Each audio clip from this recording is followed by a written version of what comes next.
आज इस house property chapter के वीडियो में मैं आपको 41 का कंटिन्यूएशन बताऊंगा। जैसे कि सम नंबर 41 में इंटरेस्ट ऑन लोन सबसे मेन पार्ट था। हाउस 1 का गिवन था और हाउस 2 का मैंने फाइंड किया था। मैंने निकाला था 8,500। ये मैंने वर्किंग नोट में लास्ट वीडियो में फाइंड किया था प्री पोस्ट करके। हाँ, जिसके बाद नहीं हो लास्ट वाला वीडियो देखिएगा, लास्ट डे वाला, तो आपको पता चल जाएगा। और 6,000 रुपया हाउस वन का दिया हुआ, ठीक है ना। तो मैंने इंटरेस्ट ऑन लोन क्यों लिखा है, बहुत बड़ा कारण है। ये तो मैंने कैलकुलेट किया था इसलिए लिख दिया कि लास्ट वीडियो में किया था, लिख देता हूँ। और ये गिवन है तो इसका कितना बड़ा महत्व है मैं दिखा रहा हूँ आपको कि भैया हमारे यहाँ जो भी आपका हाउस है वो या तो सेल्फ ऑक्यूपाइड होगा, या लेट आउट होगा, या partly self occupied and partly let out.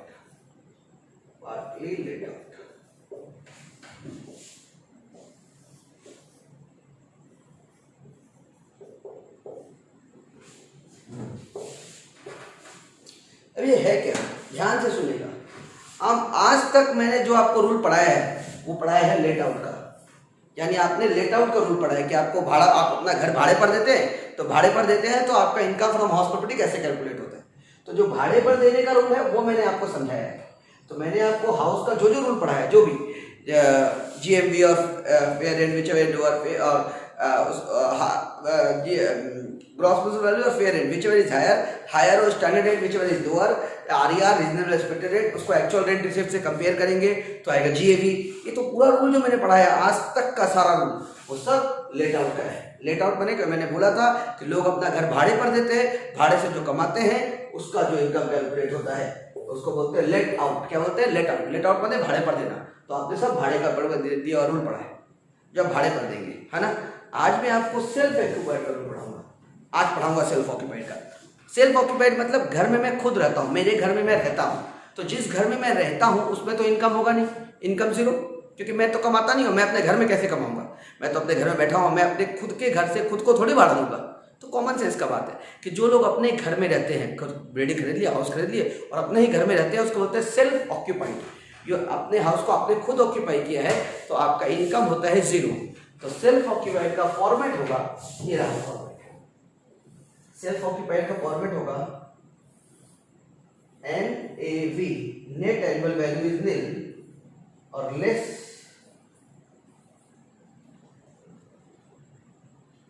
Under section 24B interest on loan.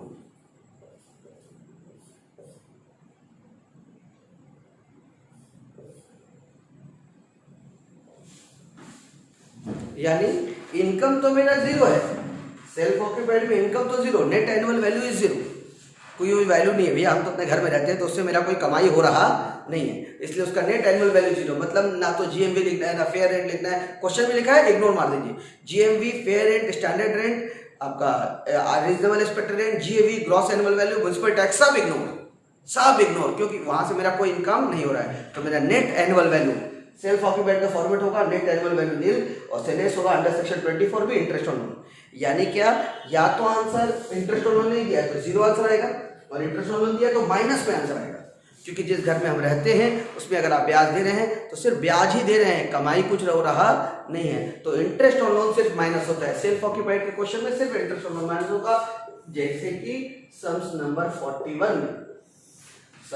41 में दो हाउस है, मैं बोर्ड पे लिख रहा हूं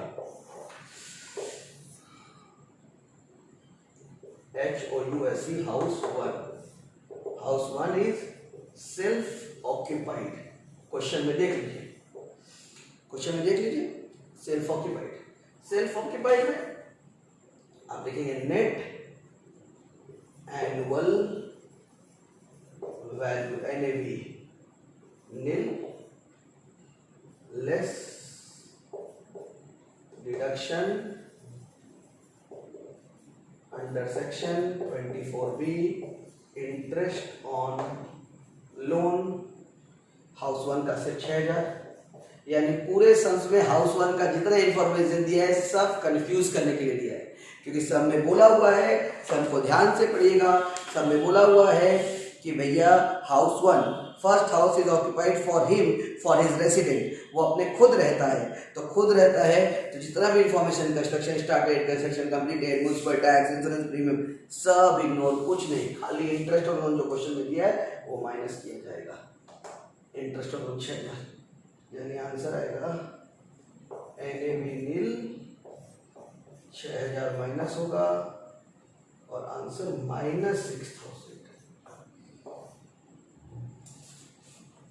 यहाँ ब्रैकेट नहीं लगाएंगे तो भी चलेगा, नील -6000 ब्रैकेट में लिख दूंगा -6000। यानी सेल्फ ऑक्यूपाइड का आंसर या तो माइनस में आता है या तो जीरो आता है, प्लस में कभी नहीं आ सकता। सेल्फ ऑक्यूपाइड अगर इंटरेस्ट लोन नहीं दिया है तो नील आता, इंटरेस्ट लोन दिया है तो माइनस में आंसर आएगा। ये हो गया सेल्फ ऑक्यूपाइड। तो ये सेल्फ ऑक्यूपाइड बहुत इजी था, इसलिए मैंने शुरू में नहीं बताया। अब हाउस 2, ये है लेट आउट। लेट आउट मतलब भाड़े पर दिया हुआ। तो इसमें भाई पुराना फॉर्मेट रहेगा, पुराना फॉर्मेट जो आपको पता होगा, GAV gross annual value minus municipal tax paid, municipal tax paid, NAV less deduction under section 24A। 24A में क्या होगा, 30% ऑफ NAV, और 24B में क्या होगा, इंटरेस्ट ऑन लोन। दोनों माइनस किया जाएगा, अमाउंट आएगा, फिर income from house property, from house property.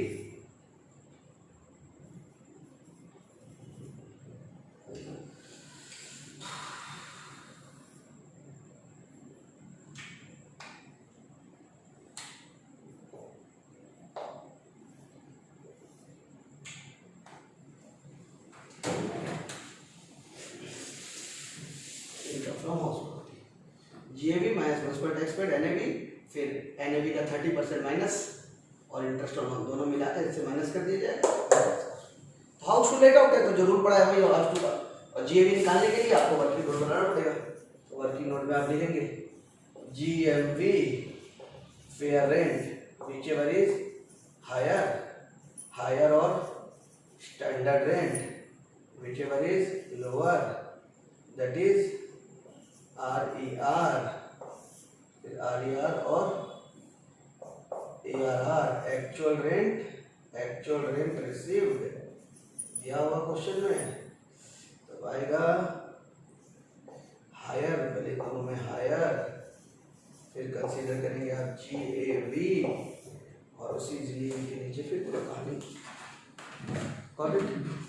तो हाउस टू का वही पुराना सब कुछ सब वही है। हाउस टू में कोई दिक्कत नहीं है। हाउस टू लेट आउट है तो लेट आउट मैंने रूल्स पढ़ाया है वही रूल्स फॉलो होगा।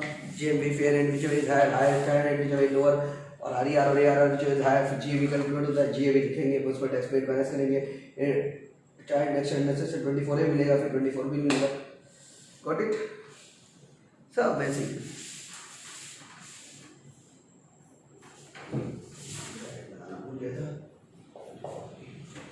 बस सेल्फ ऑक्यूपाइड में सिर्फ इंटरेस्ट और लोन माइनस होता है और कुछ नहीं होता है। नो इनकम खाली खर्चा, वो भी खर्चा इंटरेस्ट और लोन माइनस किया जाएगा और कुछ माइनस नहीं किया जाएगा, और कुछ दिया भी होगा तो इग्नोर। तो याद रखिए सेल्फ ऑक्यूपाइड मैंने घर में रहता हूँ, उसमें इनकम होता है 0, इसीलिए नेट एनुअल वैल्यू इज 0, सिर्फ इंटरेस्ट और लोन का डिडक्शन किया जाएगा। आप बोर्ड पे देख लीजिए, कॉपी कर लीजिए, क्योंकि इसमें क्वेश्चन में GMV नहीं दिया हुआ है। ग्रॉस म्युनिसिपल वैल्यू हमको वर्किंग नोट 2 से निकालना पड़ेगा, तो वो मिटाऊंगा तब जाके वर्किंग नोट 2 बनेगा, तो मिटाना पड़ेगा। तो भाई फेयर रेंट बता दीजिए है कि नहीं दिया है, स्टैंडर्ड रेट में तो जीएमबी नहीं दिया, जीएमबी कैलकुलेट करना पड़ेगा वर्किंग नोट 3 में। तो मिटाऊंगा आप प्रॉपर्ली अच्छा से वर्किंग नोट 3 बनाऊंगा ना। आप कॉपी कर लीजिए, ये वाला एरिया कॉपी कर लीजिए, 4 कॉपी कर लीजिए। और एक थर्ड पॉइंट है, ये भी है, देखिए ये partly self occupied, partly let out. Partly self occupied मतलब एक घर है, मान लीजिए एक घर है ना, घर का आधा हिस्सा में रहते हैं हम सेल्फ ऑक्यूपाइड, यहाँ हम रहते हैं, और ये एरिया हम भाड़ा पर देते हैं। तो partly self occupied, partly let out, partly self occupied, partly let out. थोड़ा दूर, थोड़ा जगह घर पे दे, मतलब कुछ एरिया में हम रहते हैं, घर का पार्टीशन कर दिए, बीच में पार्टीशन कर दिए, आधा घर में हम रहते हैं, आधा घर भाड़े पर देते हैं। इसको बोलते हैं partly self occupied, partly let out. इसका भी समझाएगा, जब आएगा तो इसको भी समझाया जाएगा। पार्टली वाले में क्या है, जितना हिस्सा सेल्फ ऑक्यूपाइड होता है उतना को सेल्फ ऑक्यूपाइड का रूल फॉलो करते हैं, जितना हिस्सा लेट आउट होता है उतना हिस्सा को लेट आउट यूज करते हैं। बस एक कैलकुलेशन है, रेशियो में डिवाइड करने का, वो बता दिया जाएगा। अभी तो आप बोर्ड कॉपी करिए, इस समय तो सेल्फ ऑक्यूपाइड और लेट आउट ही बनाना है मुझे।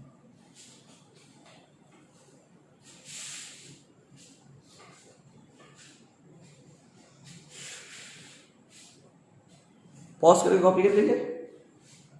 चलिए हो गया होगा कॉपी, आई थिंक तो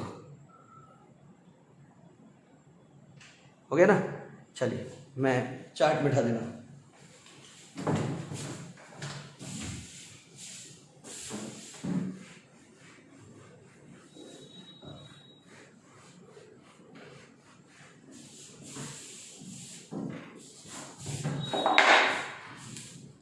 फिर मैं बोल दूँ partly self occupied, partly let out का और भी क्वेश्चंस है। कई बार क्या होता है, कुछ महीने के लिए घर में रहा, कुछ महीने के लिए भाड़े पर दे दिया, ऐसा बहुत कुछ है। तो पार्टली वाला बाद में समझाऊंगा। अभी आज मैं 40 नंबर और जो मैंने क्वेश्चन दिया वो समझा दूँ आपको पहले।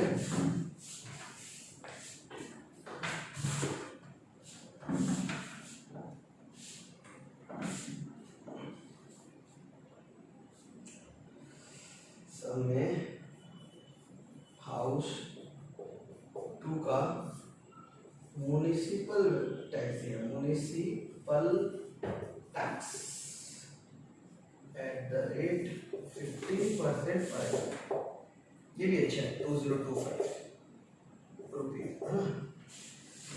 मैं आपको बताता हूँ म्युनिसिपल टैक्स से ग्रॉस म्युनिसिपल वैल्यू कैसे निकलेगा। सब में म्युनिसिपल टैक्स दिया है, म्युनिसिपल वैल्यू का तो चर्चा ही नहीं किया है। तो म्युनिसिपल टैक्स का जो अमाउंट है ना, एट द रेट 15% पर, 15%, हाँ। तो ये 15% किस पे कैलकुलेट होता है हम बताते हैं। ये 15% कैलकुलेट होता है net municipal value. Net municipal value बराबर लिख दो, नेट म्युनिसिपल वैल्यू पे कैलकुलेट करेंगे और तभी जाके 2025 आएगा। पहले पढ़ाया गया होगा कि नेट म्युनिसिपल वैल्यू पे ही म्युनिसिपल टैक्स का परसेंट चार्ज होता है, तभी म्युनिसिपल टैक्स आता है। तो म्युनिसिपल टैक्स का आंसर दिया हुआ है, वो है 15% ऑफ एनएमवी। तो एनएमवी निकल जाएगा 2025 divide by 15%, sure, divide by 2025 by 15%। ये रहा कैलकुलेटर, 2025 इंटू 15%, 2025 डिवाइडेड 15%, 13,500। 2025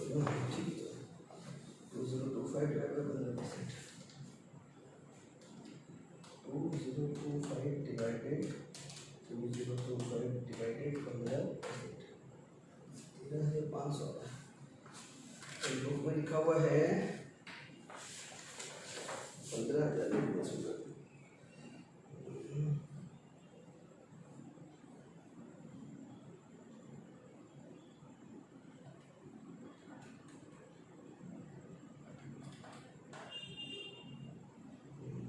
सही है, बुक में रॉन्ग प्रिंट है। ओहो, मैंने रॉन्ग लिखा है, हाउस 1 का लिख दिया मैंने, ये हाउस 2 का होगा 2250, सॉरी मैंने हाउस 1 का म्युनिसिपल टैक्स बोर्ड से लिख दिया 2250 divided 15%। Writing mistake, really very sorry, 15,000 net municipal. ये मैंने भूल से हाउस 1 का लिख दिया था, हाउस 2 का होगा। हाउस 2 का कैलकुलेट करें म्यूनसिपल टैक्स 15%, 2250 हाउस टू का आएगा 100 म्यूनसिपल। अब ये कौन सी सिटी में लोकेटेड है भैया? कोलकाता में दोनों हाउस। कोलकाता का मतलब मेट्रो सिटी। मेट्रो सिटी में रूल है GMV minus 10% of GMV gross municipal value minus water and sewerage tax is equal to net municipal value. Metro city का फॉर्मूला है। मेट्रो सिटी में ये फॉर्मूला होता है कि GMV में से 10% माइनस करेंगे, आएगा 90% of GMV minus water and sewerage tax. Question में ढूंढिए water sewerage tax, water sewerage tax दे दिया हुआ है, दे दिया हुआ है। वाटर एंड सीवरेज टैक्स दे दिया हुआ है, नहीं दिया। वाटर एंड सीवरेज टैक्स नहीं।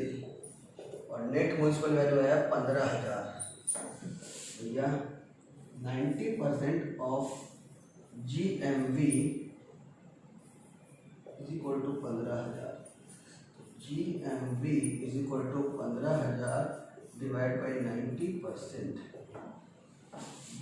15,000 डिवाइडेड बाई 90%। 16,667।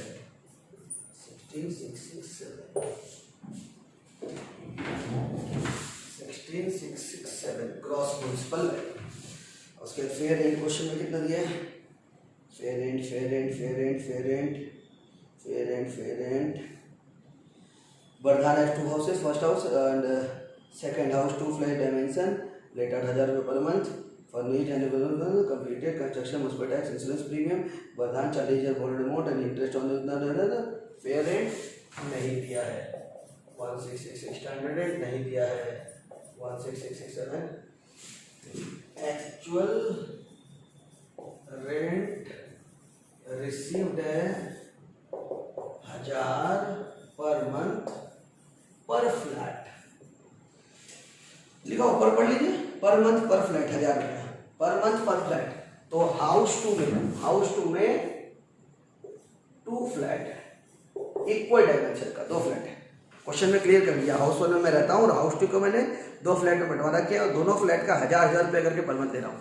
यानी एक फ्लैट का 1,000 तो 2 फ्लैट का 2,000 है ना। तो आप बोल सकते हैं 1,000 इंटू 12 एक फ्लैट का इंटू 2 24,000 रुपये साल का।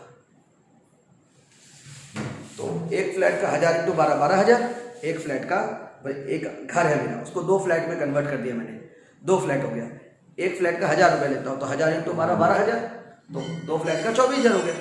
एक फ्लैट का साल भर का भाड़ा 12,000 और दूसरे फ्लैट का 12,000। 12,000 और 12,000 24,000 रुपया आपको रेंट रिसीव हो रहा है।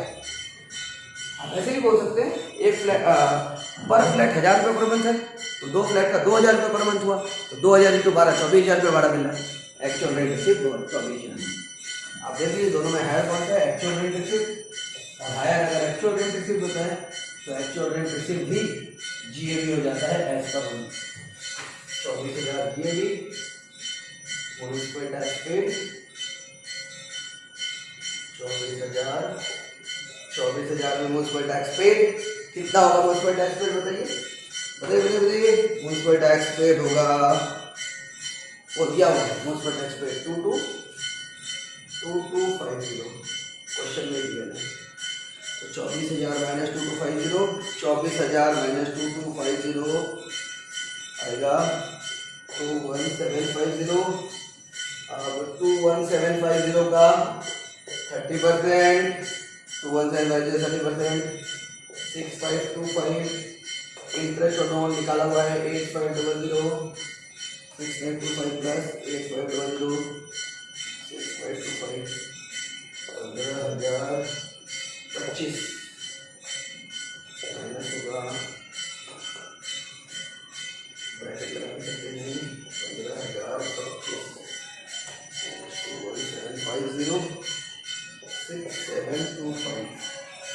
6,725 इनकम। नेट एनुअल वैल्यू में से दोनों डिडक्शन को माइनस कर दिए। इनकम आ गया हाउस 1 का इनकम माइनस में, हाउस 2 का इनकम प्लस में। इसको इससे माइनस करेंगे 625। एक में प्लस इनकम एक माइनस इनकम, प्लस माइनस कर देंगे 725 रुपया आंसर आएगा income from house property. Got it? समझ में आया? श्योर? ये था 41।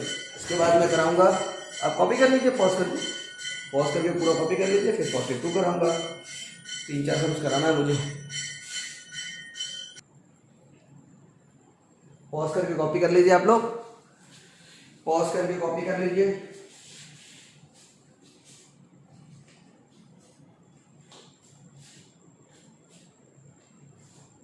कर लिए? आशा करता हूँ कॉपी कर लिए होंगे। चलिए 42 नंबर कराता हूँ, 42 number.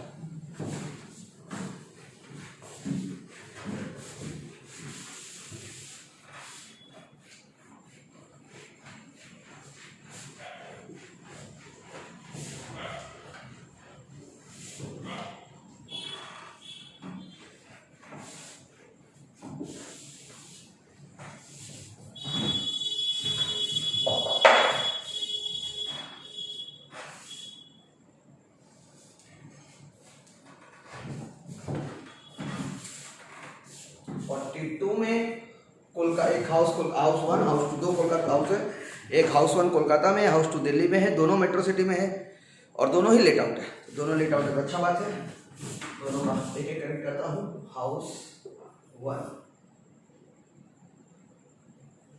Working note 1,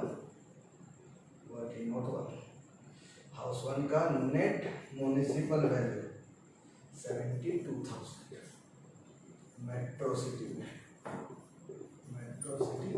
Kolkata. GMV minus 10% of GMV minus water and sewerage tax. Question आप ध्यान से पढ़ लीजिए, उसके बाद सॉल्यूशन लिखिएगा। GMV में से 90% हो जाएगा, 90% ऑफ GMV वाटर और सीवरेज नहीं है, वाटर सीवरेज नहीं is equal to 72,000। GMV is equal to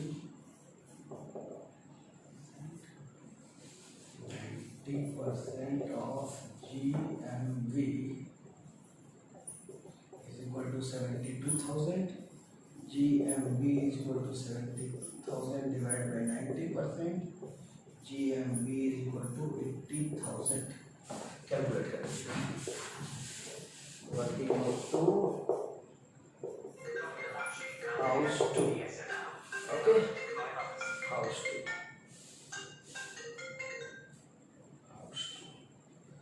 ये भी दिल्ली में है, ये भी मेट्रो सिटी है। क्या है? Metro city. जैसे मैंने कोलकाता का निकाला वैसे दिल्ली का भी निकालिए। पॉज कर लीजिए अपना, पॉज कर। हाउस 2 वैसे निकलेगा। कुछ लोग तो निकाल लिया होंगे पॉज करके, मैं भी निकाल देता हूँ। House 2 net municipal value 81,000। GMV minus 10% of GMV minus water and sewerage tax is equal to 81,000। 90% of GMV is equal to 81,000. GMV is equal to 81,000 divided by 90%। Water sewerage है नहीं, लिख भी सकते हैं, नहीं भी लिख सकते, मत लिखिएगा माइनस, एक ही बात है। GMV is equal to 90,000 होना चाहिए। देखिए 90,000 होगा, ठीक। तो एक का 80,000 है, एक का 90,000 है। जल्दी जल्दी इसको कॉपी नहीं कर, पॉज करके जल्दी कॉपी करिए। पॉज कर लीजिए, पॉज करके कॉपी कर लीजिए। हाउस 1 और हाउस 2, फिर हम आपको GMV कहेंगे। कॉपी कर लिए होंगे आप लोग पॉज करके, मिटा रहा हूँ मैं। Shall I the board? Thank you.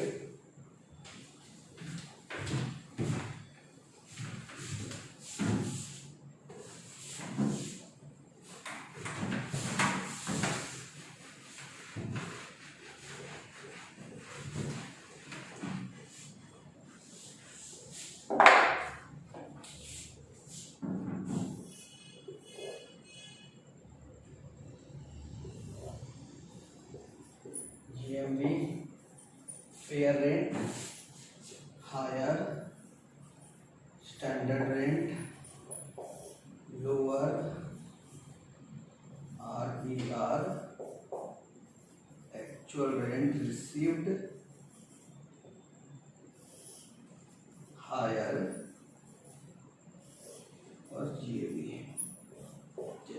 इसका GMV है 80,000, इसका GMV है 90,000। House 1, house 2, HOUSE house. चलिए GMV हो गया। फेयर रेंट है 1,05,000, 1,05,000। इसका फेयर रेंट है 1,05,000। इसका स्टैंडर्ड रेट है 1,00,000, इसका स्टैंडर्ड रेट है 1,00,000। इसका रेंट रिसीव्ड है 90,000, वो सब तो सेम ही है, 90,000।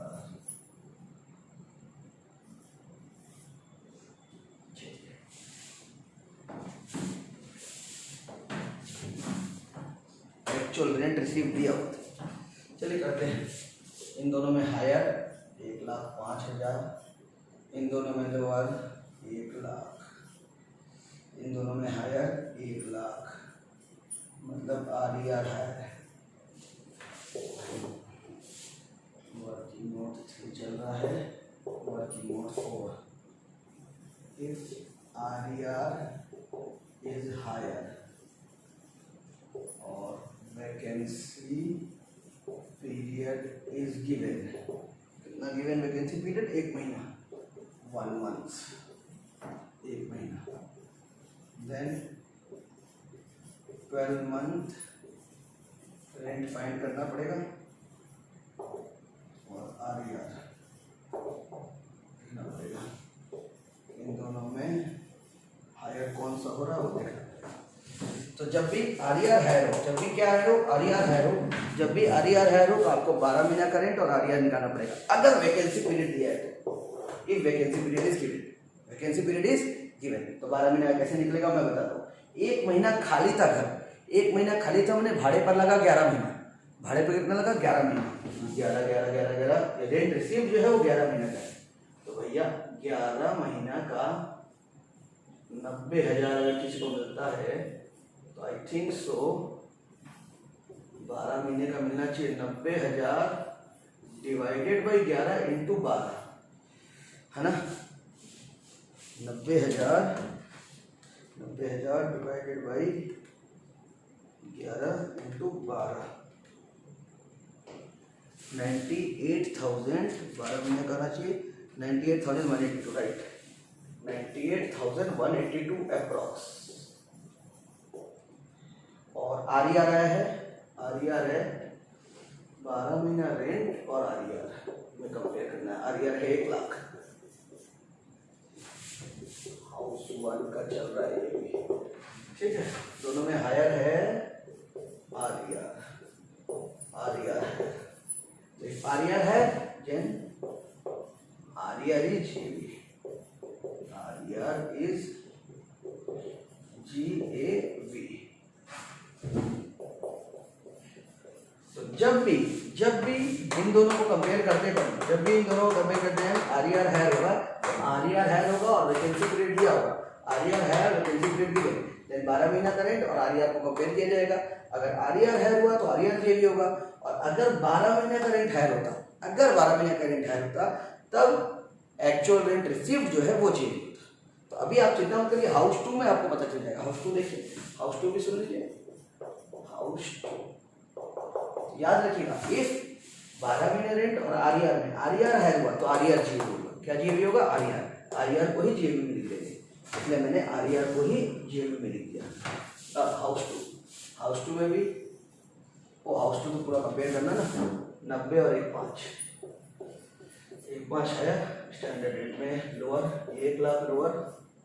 इन दोनों में हायर 1,05,000, 1,05,000 और 1,00,000 में लोअर, 1,00,000, 1,90,000 में 1,00,000 हायर, फिर RER higher. If RER is higher and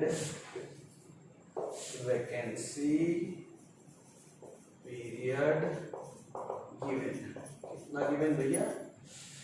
means 2 महीना, 2 months, then 12 महीना का मंथ्स रेंट निकालना पड़ेगा और आर कंपेयर करना पड़ेगा। हायर आने के बाद ही बता पाएंगे कौन सा जीएवी होगा।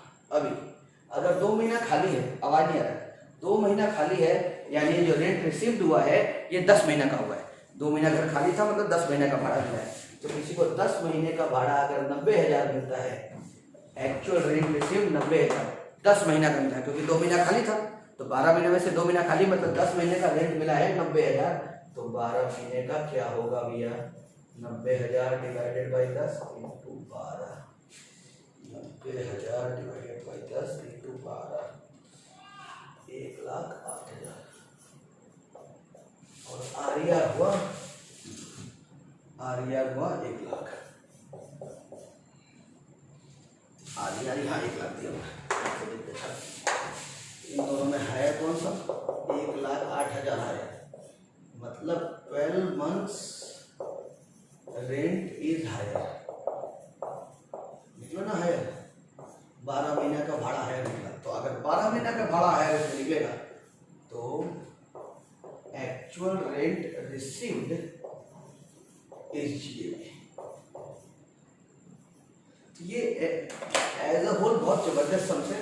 इसमें बहुत सारा चीज क्लियर होता है कि ध्यान दीजिएगा, इस आरईआर और एआरआर में अगर एआरआर हायर होता, if ARR is higher then ARR is GAV हो जाता, तब तो कोई कंसेप्ट ही नहीं था, माथा बच्ची था ही नहीं, दिमाग लगाना है। लेकिन इफ आरईआर और एआरआर एक्चुअल रेंट रिसीव में आरईआर हायर होता है और वैकेंसी पीरियड होता है, तो 12 महीने का रेंट और आरईआर दोनों में जो हायर होता है उसको लिखते हैं। और हायर में अगर आरईआर हायर निकला तो IR GAV, RER GAV, RER higher निकला तो आरईआर जीएवी, और 12 महीने का रेंट हायर निकला तो एक्चुअल रेंट रिसीव जो है वो जीएवी। तो ये एक्चुअल रेंट रिसीव यहाँ का 90,000। बुक में आंसर चेक कर लीजिएगा। एक का जीएवी 1 लाख दिया होगा और एक का जीएवी कितना भैया, 90,000। कैलकुलेट, हाँ वो क्वेश्चन में बोला है कंप्यूट ग्रॉस एनुअल वैल्यू, मतलब हमको यही कैलकुलेट करना था, ग्रॉस एनुअल वैल्यू यही निकालना ही था। यानी मैं ये अगर कैलकुलेटर ग्रॉस एनुअल वैल्यू करना है तब ये वर्किंग नोट नहीं है। अब ये हो गया वर्किंग नोट 3, ये हो गया वर्किंग नोट 4, ये हो गया computation of GAV house 1 house 2। यही मेन काम हुआ, जीएवी निकालना है जिसको क्रॉस एनुअल वैल्यू क्या बोलते हैं, क्रॉस एनुअल वैल्यू। जल्दी कॉपी करिए 42 के बाद 49 करेंगे, फिर 50 भी करना है। जल्दी छापिए।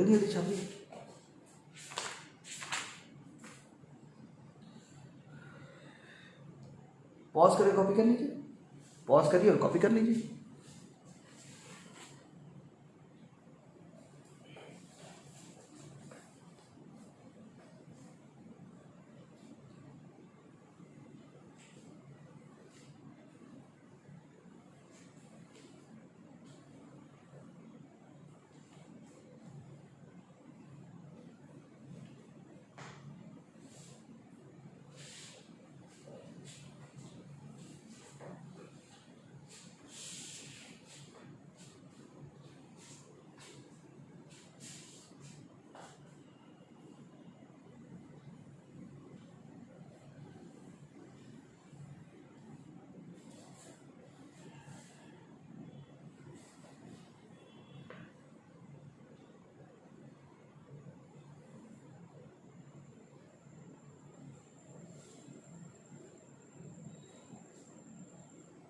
चलिए 49 नंबर करता हूँ, मिटा रहा हूँ। हाँ अब 49 नंबर समझाऊंगा।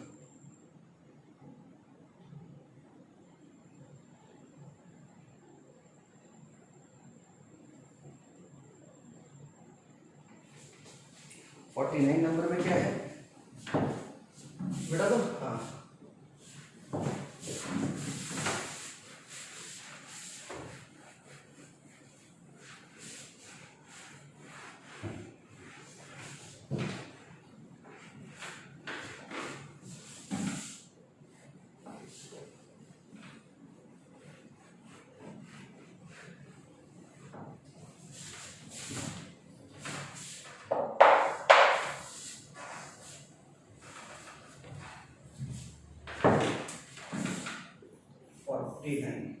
49 पढ़ता हूँ। Mister Singh is the owner of 2 houses in India.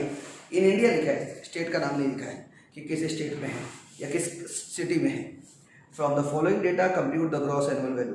इसमें ग्रॉस एनुअल वैल्यू करना है। म्यूनसिपल वैल्यू दिया हुआ, फेयर रेंट दिया है, स्टैंडर्ड रेंट दिया है, एक्चुअल रेंट पर एनम दिया है, पूरे साल का भाड़ा दिया है, वैकेंसी दिया है 2 मंथ्स और अनरियलाइज रेंट नील। हाउस 1 का फिर हाउस 2 का सारा इन्फॉर्मेशन दिया हुआ है।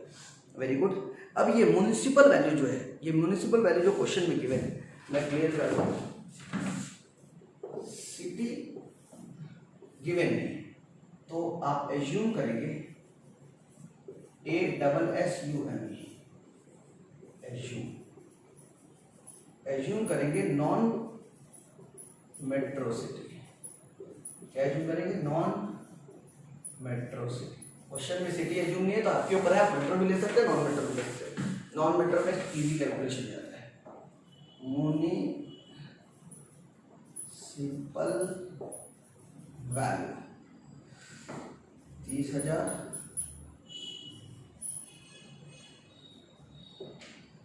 15,000।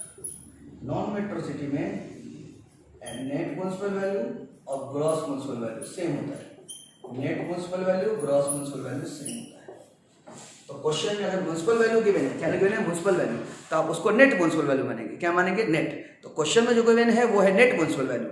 और अगर नॉन मेट्रो सिटी आप एज्यूम कर रहे हैं तो नेट म्युनिसिपल वैल्यू और ग्रॉस म्युनिसिपल वैल्यू दोनों सेम है। ये 30,000 जो गिवन है क्वेश्चन में, 30,000 और 15,000, ये म्युनिसिपल वैल्यू बोल के गिवन है। क्या बोल के गिवन है? Municipal value per annum. तो ये म्युनिसिपल वैल्यू मतलब नेट म्युनिसिपल वैल्यू गिवन है। लेकिन मेट्रो सिटी या नॉन मेट्रो सिटी नहीं दिया। अगर मेट्रो सिटी दिया होता तो नेट म्युनिसिपल वैल्यू से ग्रॉस म्युनिसिपल वैल्यू निकालना पड़ता। लेकिन नॉन मेट्रो है, एज्यूम कर रहे हैं, तो municipal value, net municipal value और ग्रॉस म्युनिसिपल वैल्यू सेम होता है। याद रखिएगा नॉन मेट्रो सिटी में। चलिए अब हमको क्या करना है? House 1, house 2। एक और चीज निकाल लेता हूँ दिखाने के लिए। Actual rent per annum, actual rent per annum.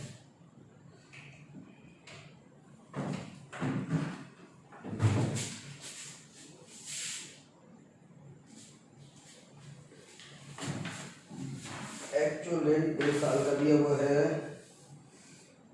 21,600।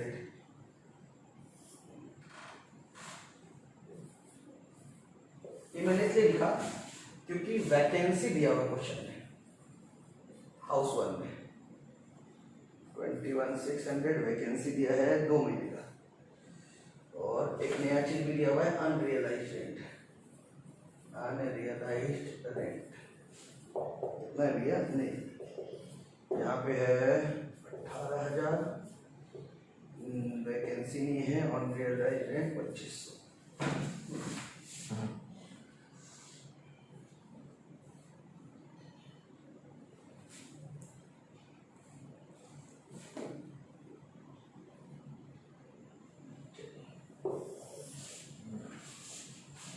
Actual rent received जो फॉर्मेट में हमको दरकार पड़ता है, एक्चुअल रेंट रिसीव्ड ARR जिसको हम लोग बोलते हैं, वो हाउस 1 का भी निकालना पड़ेगा और हाउस 2 का भी निकालना पड़ेगा।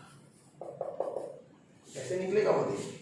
पूरे साल भर पर एनम का, साल भर का भाड़ा 21,600, 2 महीना खाली है तो साल भर में 12 महीने, ये 12 महीना का भाड़ा दिया। अगर 2 महीना खाली है तो मेरे को रेंट रिसीव हुआ है सिर्फ 10 महीने का। कितने महीने का? 10 महीने का। तो 12 महीने का अगर 21,600 होता है तो भाई 10 महीने का मेरे को कितना रिसीव हुआ? 21,600 डिवाइडेड बाई 12 इंटू 10।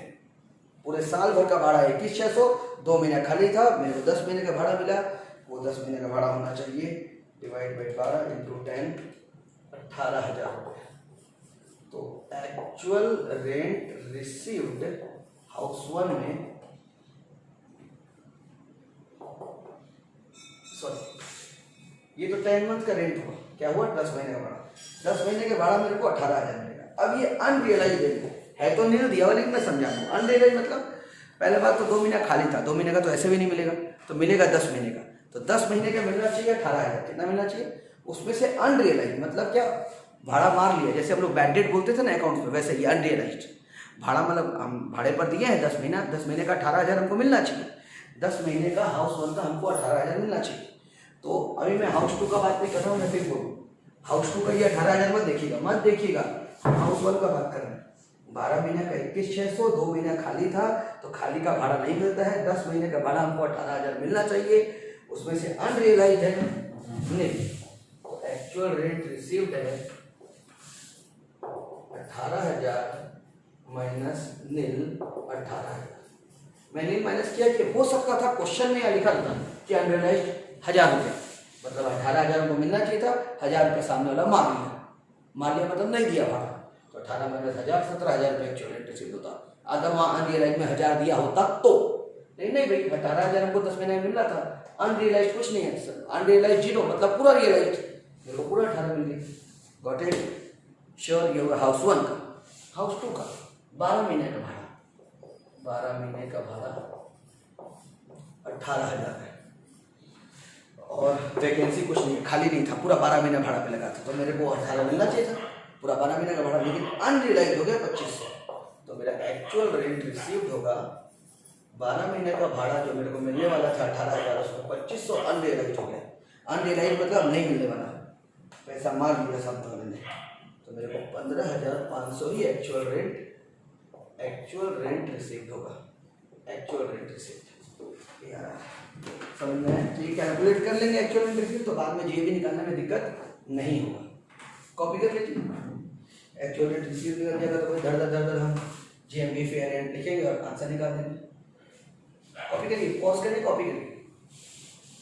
तो एक्चुअल रेंट रिसीव्ड का हिंदी मतलब होता है मेरे हाथ में कितना रिसीव हुआ, मेरे हाथ में कितना रिसीव हुआ। तो भैया 12 महीना में 2 महीना खाली था, मतलब 10 महीने का भाड़ा मिलना चाहिए, उसमें से अनरियलाइज कुछ भी नहीं है, पूरा रियलाइज हो गया तो 18 है। हाउस 2 में वैकेंसी नहीं है, मतलब पूरा 12 महीना का मेरे को मिलना चाहिए, 12 महीना का मेरे को भाड़ा मिलना चाहिए, जिसमें 2500 रुपये मेरा अनरियलाइज है। अनरियलाइज बने मेरा सामने वाले टेनेंट ने, मेरे किराएदार ने, मेरे टेनेंट ने मेरा 2500 रुपये मार लिया, मेरे को भाड़ा नहीं दिया, अनरियलाइज। तो भैया 15,500 मिला मुझे actual rent received. Got it? Pause कर बटन दबाइए और कॉपी करिए, क्योंकि मैं अभी 2 सेकंड में बारी बिठा दूंगा।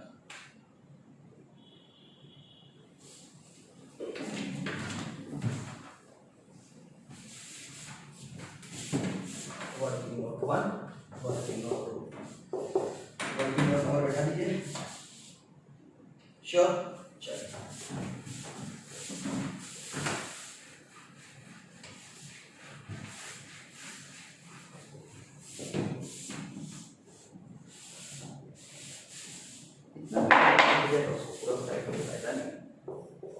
नंबर ही चल रहा है।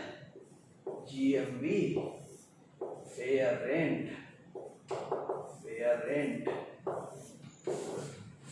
दोनों में higher, standard rent, S rent standard rent, दोनों में lower, RER ARR actual rent received, whichever is higher is called GM higher tech। चलिए चालू करते हैं। HOUSE house 1 30,000 15,000। फेयर रेंट कितना दिया भाई? फेयर रेंट है 22,500 और यहाँ 14,000। स्टैंडर्ड रेंट है 25,000, 12,000, 25 और 12,000। फिर ये एक्चुअल रेंट निकला था 18,000 और इसका एक्चुअल रेंट निकला था 15,500। वर्किंग नोट 2 से,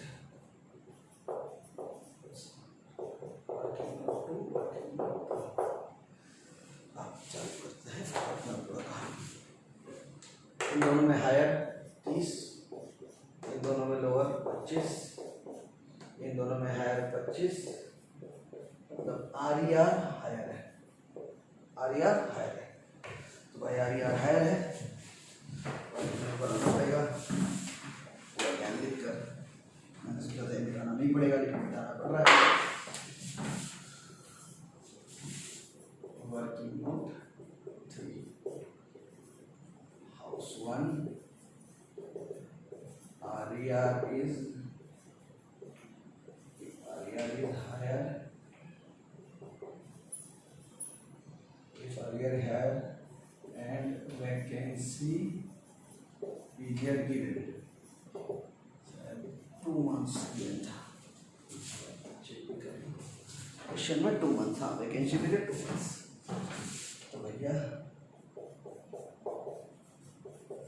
12 महीने का रेंट, जिसको आप एक्चुअल रेंट पर एनम भी बोल सकते हैं, और ये कैलकुलेट नहीं करना, दिया हुआ था 21,600, देख लीजिए।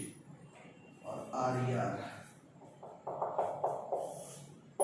दोनों में हायर, इस सम में 12 महीने का रेंट निकालना नहीं पड़ रहा है। क्यों नहीं निकालना पड़ रहा है? क्वेश्चन में ऑलरेडी ये 21,600 एक्चुअल रेंट पर एनम बोलकर दिया हुआ है, पूरे 12 महीने का रेंट 21,600, और ARER 25,000, दोनों में हायर ARER हुआ।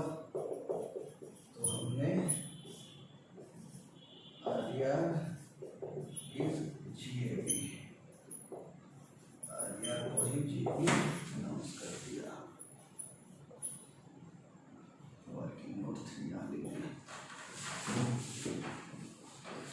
GAB is 25,000। चलिए आंसर भी आ गया 25,000।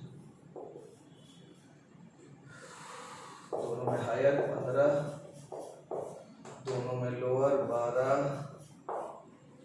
15 12 में लोअर। ARER आ गया, ARER 12 15 500 में 15,500 हायर, ARR हायर। लिख देता हूँ आपके संतोष के लिए, तो कुछ लिखना नहीं था, क्योंकि इफ ARR इज हायर,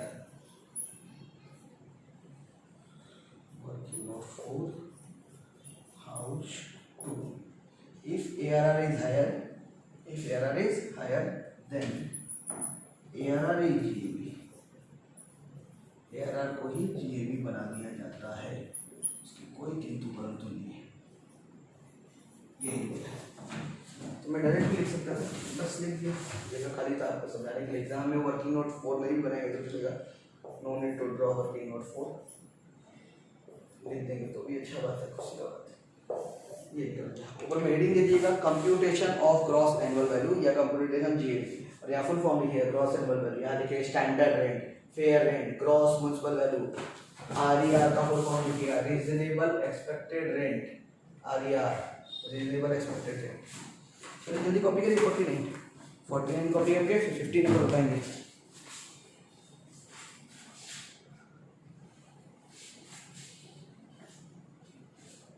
ऐसा करते हैं, पॉज करें, कॉपी करेंगे आप, आपको दे रहे हैं 5 सेकेंड, पॉज कर लीजिए, पॉज करके कॉपी कर लीजिए, सम नंबर 59 आएंगे।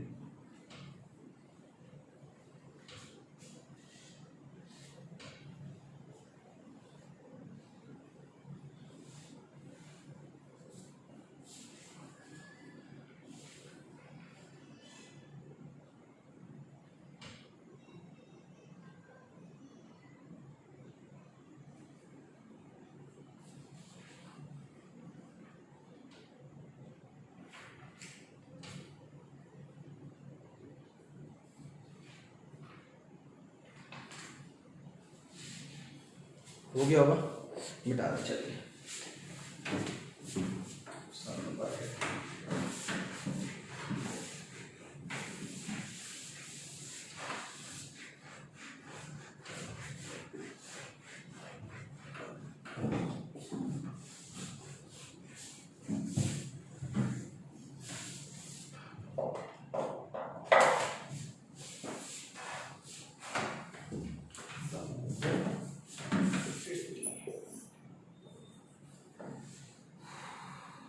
में लिखा है मिस्टर चंदा owner of 3 houses in Delhi furnishes following information: compute his income from house property for assessment year 2021।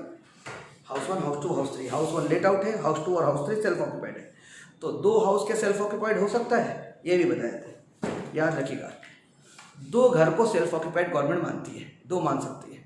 मतलब एक घर सेल्फ ऑक्यूपाइड तो भी चलेगा, 2 घर सेल्फ ऑक्यूपाइड तब भी चलेगा। लेकिन अगर क्वेश्चन में 3 घर सेल्फ ऑक्यूपाइड लिखा रहा, 3, तब कोई भी 2 को एनी टू को सेल्फ ऑक्यूपाइड मानेंगे और एक ठो को deemed to be let out मान लेंगे। गवर्नमेंट एज्यूम कर लेगा कि वो लेट आउट है।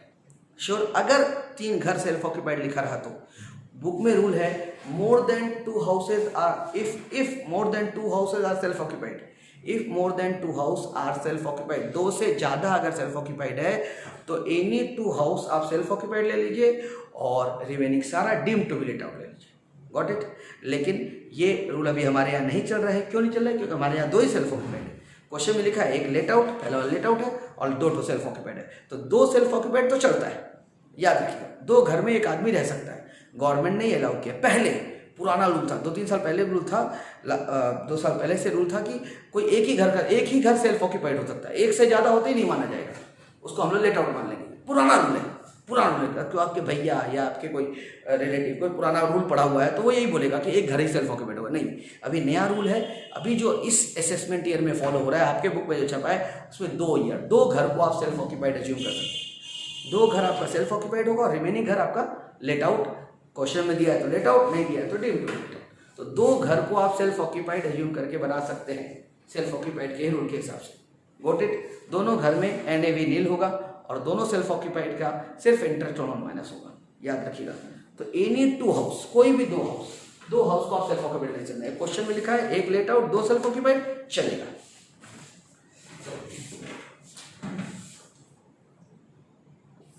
मैं पहले फॉर्मेट ही लिखूंगा पूरा।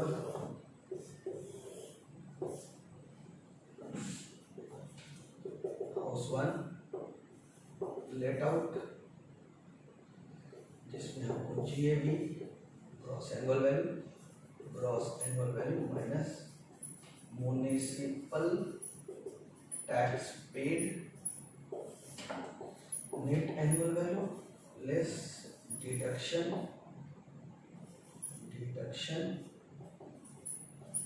Under section 24A 30% of NAV, जो भी NAV है उसको 30% माइनस किया जाएगा। Under section 24B interest on loan,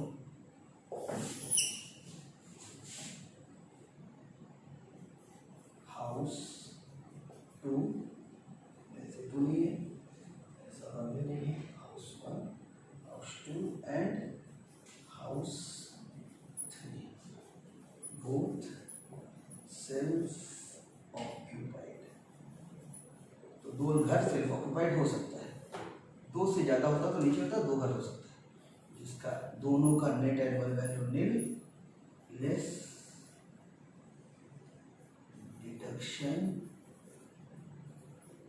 under section 24B interest on loan. दोनों का दिया है, दोनों का एक का दिया तो एक का। देखिए हाउस 2 में इंटरेस्ट ऑन लोन दिया है 6,000 6,000, हाउस 3 में दिया 9,000, 6,000 तो 9,000, 6,000 9,000 15,000 15,000 माइनस हाउस टू हाउस का मिला, क्योंकि हाउस टू हाउस का तो कैलकुलेट ही नहीं करना ना, सिर्फ इंटरेस्ट और लोन अगर नहीं दिया होता तो कैलकुलेट करना पड़ता, दिया हुआ है तो सेल्फ ऑक्यूपाइड और सेल्फ ऑक्यूपाइड इंटरेस्ट और लोन कर देंगे। हाउस 1 का पूरा मेहनत करिए, चलिए हाउस 1 का मेहनत कर दीजिए। हाउस 1 का चाहिए हमको GMB fair rent working note 1 calculation of GAV gross municipal value fair rent higher standard rent lower कर देते हैं।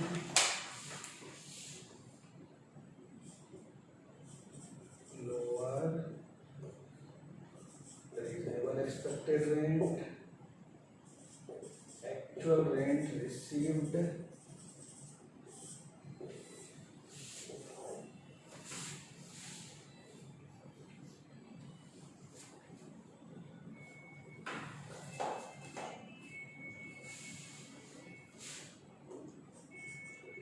हायर GAV,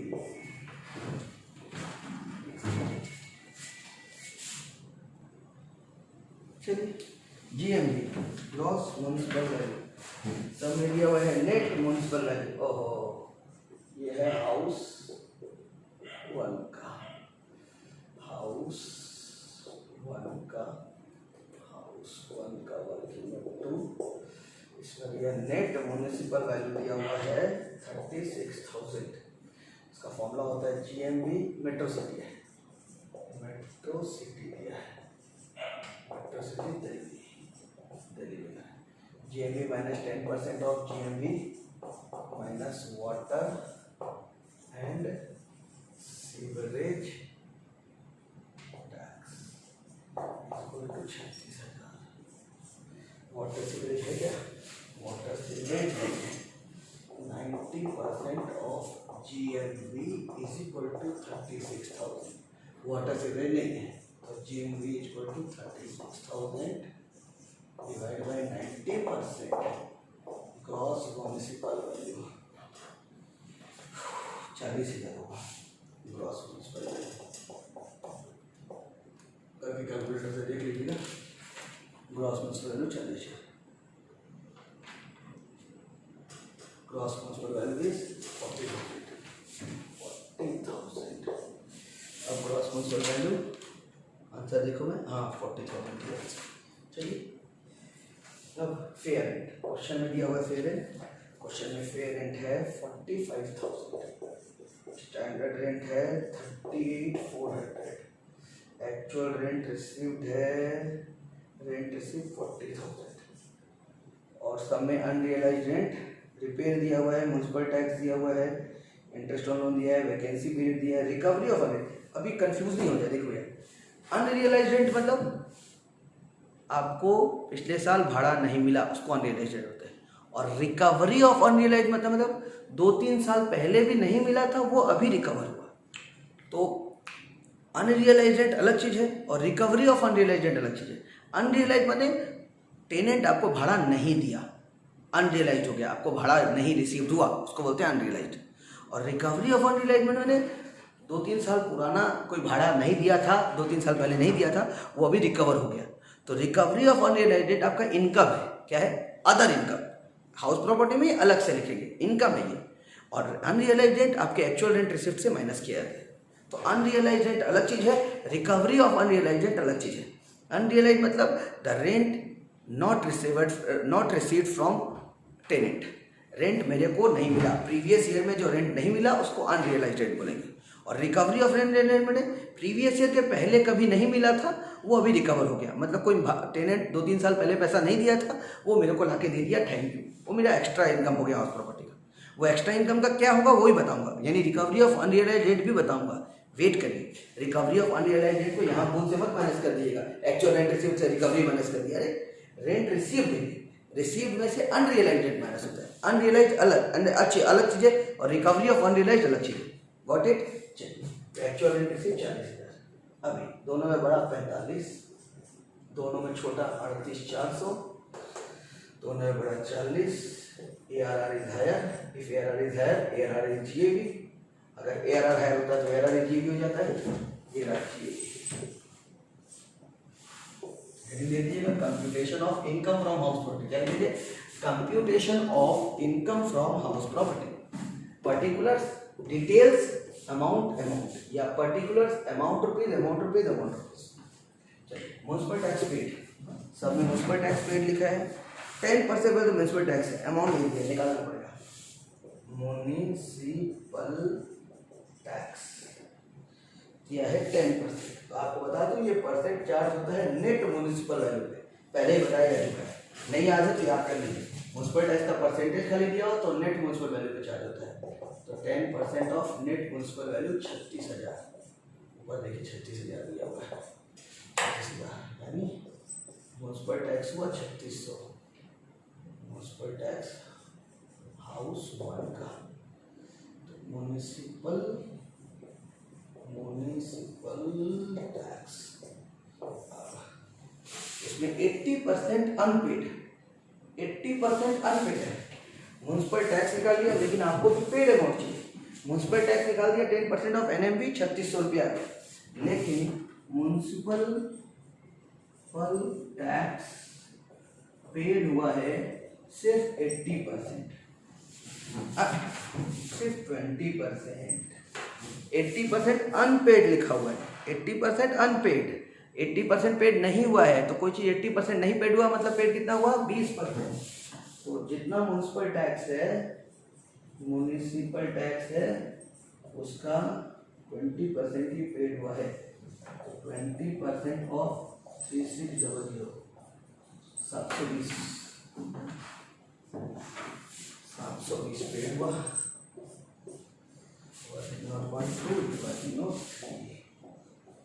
नंबर बैठा लीजिएगा। जीडी निकला आपका वर्किंग नोट 1 से, वर्किंग नोट 1।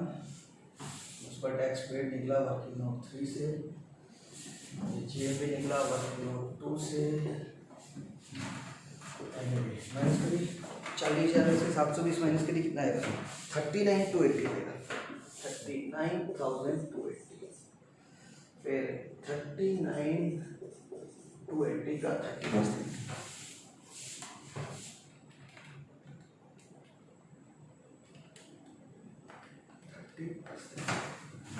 11,000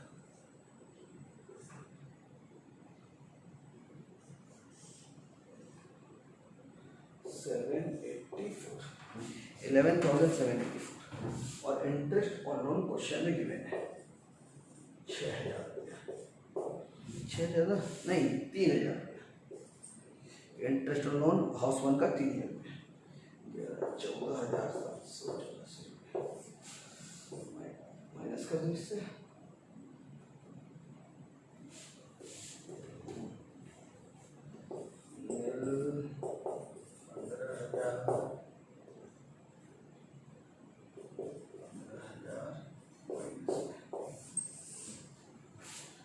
में से 39,280 माइनस 14,784, 24496। श्योर? हाउस वन का आंसर आ गया, हाउस 2 और 3 का आंसर आ गया। अब इस सब में हमको खाली एक ही चीज़ बनाना है कि हाउस वन में जो रिकवरी ऑफ अनरियलाइज्ड रेंट है उसका क्या करना है। श्योर? अब इतना कॉपी कर लीजिए। वो रिकवरी ऑफ अनरियलाइज्ड रेंट भी आपको बताया था हूँ, रिकवरी ऑफ अनरियलाइज्ड रेंट। हाँ, इसके नीचे जगह छोड़िए, ऐसे लाइन मत डाल दीजिएगा, ये जगह छोड़िए, इसके नीचे जगह छोड़िए, यहाँ मैं लिखूँगा, इसके नीचे में ही आएगा रिकवरी ऑफ अनरियलाइज्ड रेंट। वो रिकवरी ऑफ बैड डेट जैसा है, जैसे अकाउंट्स में बैड डेट हो जाता था, फिर बाद में आके कोई पैसा देता था तो रिकवरी ऑफ बैड डेट बोलते थे, वैसे ही है रिकवरी ऑफ अनरियलाइज्ड रेंट।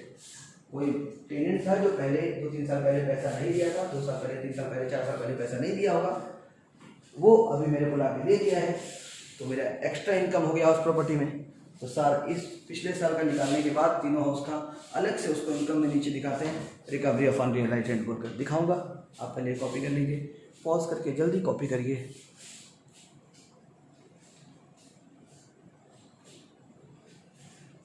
आशा करता हूँ कॉपी हो गया होगा आप लोगों का। चलिए, थैंक यू। जैसा कि इसके नीचे जगह नहीं है तो मुझे यहाँ मिटाना पड़ रहा है, यहाँ मिटा कर मुझे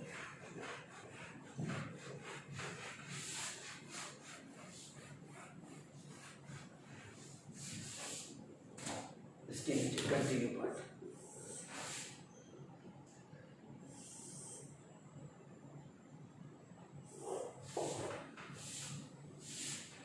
हाउस 1, 2, 3 जब कैलकुलेट कर लिया नंबर। अब सब में अगर रिकवरी ऑफ अनरियलाइज्ड रेंट लिखा है तो नीचे लिखा हुआ देगा recovery of unrealised rent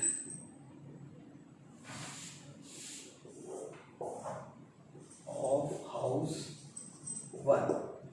house one का मेरे को पुराना भाड़ा 2 साल पहले 3 साल पहले पुराना भाड़ा जो बाकी था, जो एक टेनेंट ने नहीं दिया था, वो मेरे को ला के दे दिया। तो ये इनकम है पिछले साल का, प्रीवियस ईयर का। ये प्रीवियस ईयर में हाउस वन में मैंने इतना कमाया, हाउस 2-3 में मैंने इतना कमाया, मेरा खाली खर्चा हुआ है हाउस 2-3 में। और इस हाउस वन पे एक्स्ट्रा इनकम भी हुआ है, पुराना इनकम, पुराना जो अनरियलाइज्ड था वो रिकवर हो गया। कितना रिकवर हुआ भैया मेरे को? 9,000 रुपये रिकवर हुआ है। 9,000 रिकवर हुआ है। ठीक है, श्योर। तो अंडर सेक्शन 25A एक रूल है ना, जिस इस 25A के रूल को मैं नेक्स्ट वीडियो में और अच्छा से एक्सप्लेन करूंगा। अभी टेम्पररी बेसिस पर इस सब में बताता हूँ। एज पर section 25A recovery of unrealised rent में से माइनस होता है standard deduction under section 24A standard deduction 30% of recovery amount. 30% of recovery amount, 9,000 का 30% 2700, और रिमेनिंग जो होता है वो टैक्स से दिया जाता है।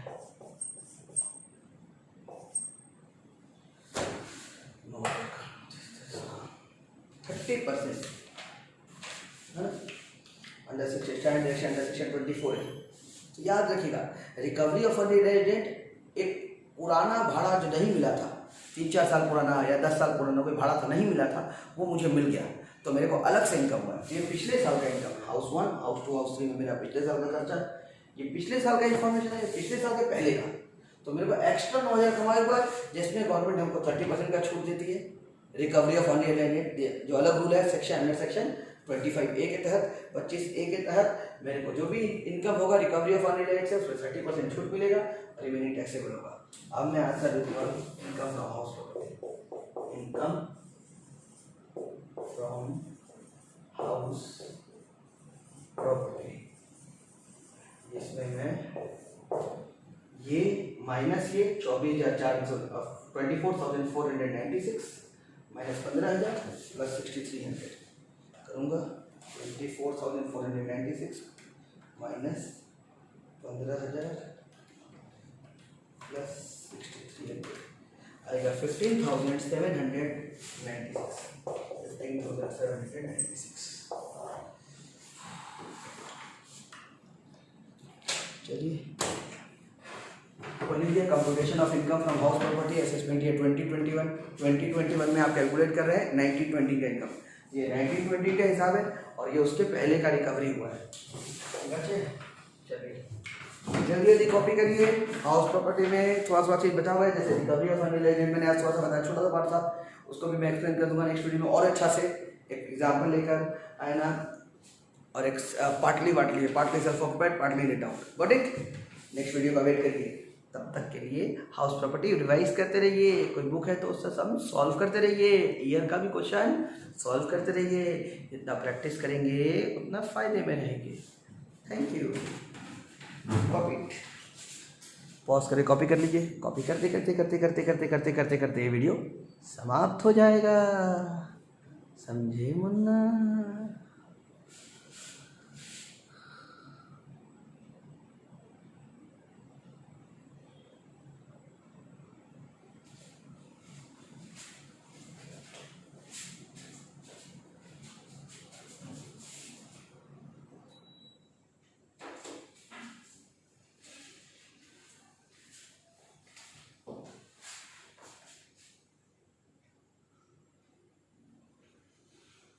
Bye bye.